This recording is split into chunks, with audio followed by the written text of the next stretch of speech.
Привет, друзья! Сейчас коротко о главных событиях Европы. В Германии в самом конце года Бундесрат утвердил пакет законов, которые начнут действовать уже с 2026 года. Военная служба, пенсии, налоги, бюджет – все это связано с новым курсом правительства канцлера Фридриха Мерца и затрагивает миллионы людей, которые сегодня проживают в Германии. И это еще не все. Поставлена окончательная точка в одном из самых известных корпоративных дел. Федеральный суд Германии окончательно подтвердил приговор по Дизельгейту. Наконец-то история, которая много лет била по репутации немецкого автопрома, получила свой финал, за которым внимательно следят в ЕС и по всей Европе.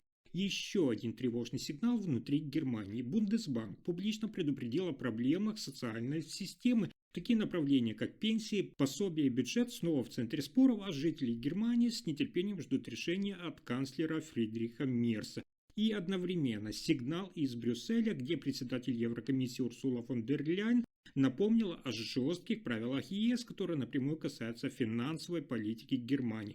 И напоследок ключевая тема городов и повседневной жизни. В Германии готовят новые требования для электрических самокатов, которые могут изменить правила поведения на улицах. Разберемся, облегчит ли это жизнь пешеходам и участникам дорожного движения. Обо всех этих последних событиях коротко расскажу буквально за несколько минут.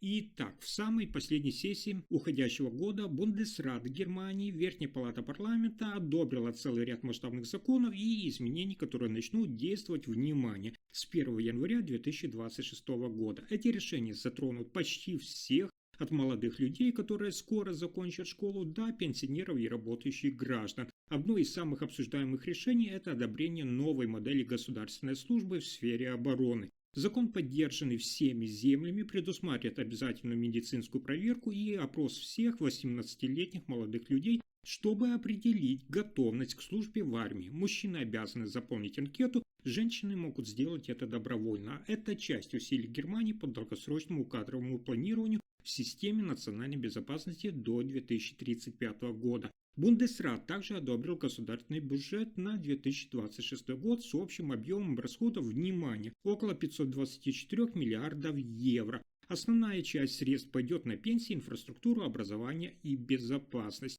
Очень важное решение согласия на так называемое пенсионное пакетное законодательство. Пенсии будут сохраняться на уровне не ниже 48% от среднего дохода до 2031 года, а права родителей-воспитателей детей до 1992 года рождения будут учтены в полном объеме. Также вводится активная пенсия, о которой я вам рассказывал, которая позволит людям после достижения пенсионного возраста получать, внимание, до 2000 евро в месяц без дополнительных налогов, если они решат работать дальше.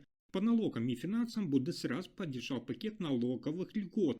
Так, с 1 января 2026 года ставка НДС на еду в ресторанах снизится с 19% до 7%, а налоговый вычет за поездки на работу, так называемая путевая надбавка, повысится до 38 центов за километр и начнет применяться уже с первого километра. Эти меры призваны дать финансовую поддержку работающим людям и малому бизнесу.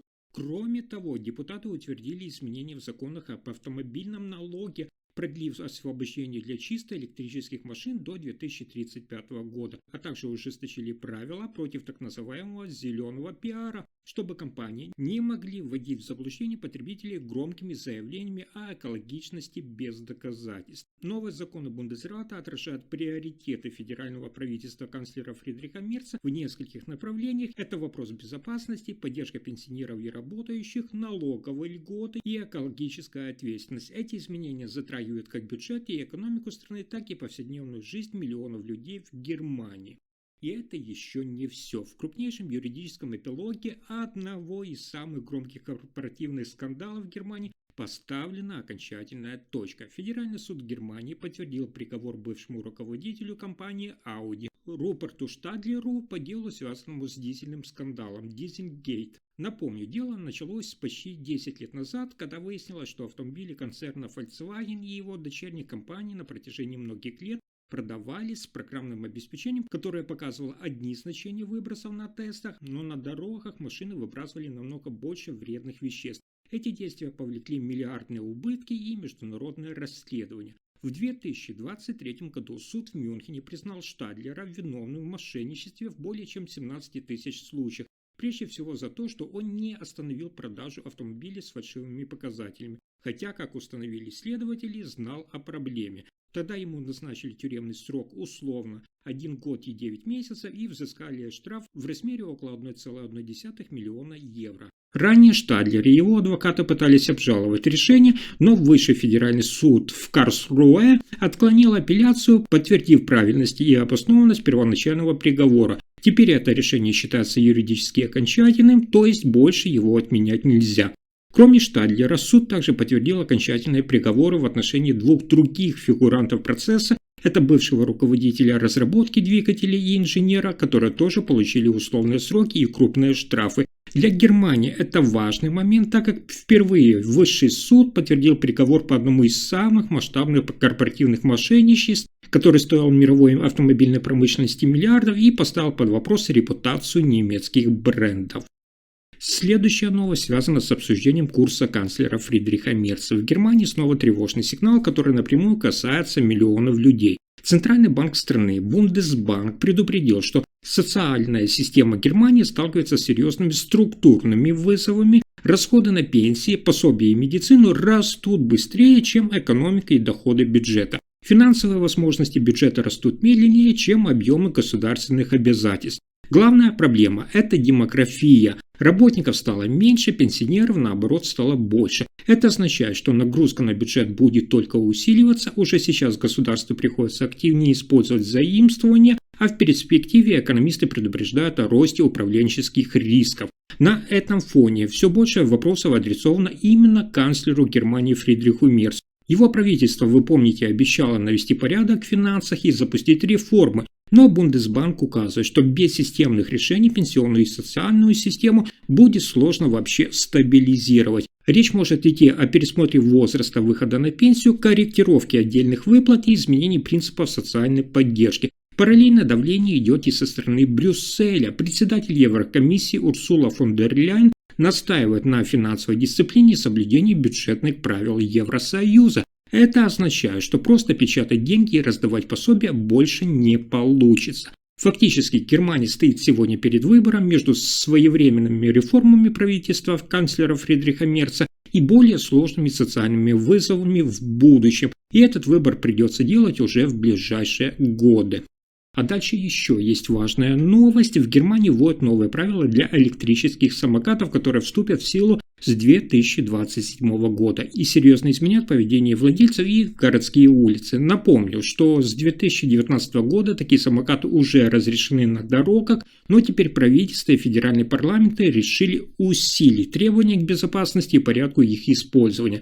Главное новшество – это все новые e-скутеры, продаваемые в Германии после 2027 года, должны быть оборудованы, внимание, сигнальными лампами-поворотниками. Это делается для того, чтобы сделать движение на электросамокатах более предсказуемыми и безопасными в городском трафике, особенно на перекрестках и в плотном потоке машин и велосипедов. Кроме того, власти хотят приблизить правила для электросамокатов к тем, что действуют для велосипедов. Например, владельцы смогут использовать зеленые стрелки на светофорах, как это уже делают велосипедисты, когда светофор запрещает движение прямо, но разрешает поворот направо. Города и коммуны получат больше полномочий по регулированию мест, где электросамокаты могут парковаться. Власти хотят бороться с тем, что сейчас скутеры часто блокируют тротуары, въезды и общественное пространство, то есть проблему, которую многие жители связывают с отсутствием четкой организации городского пространства.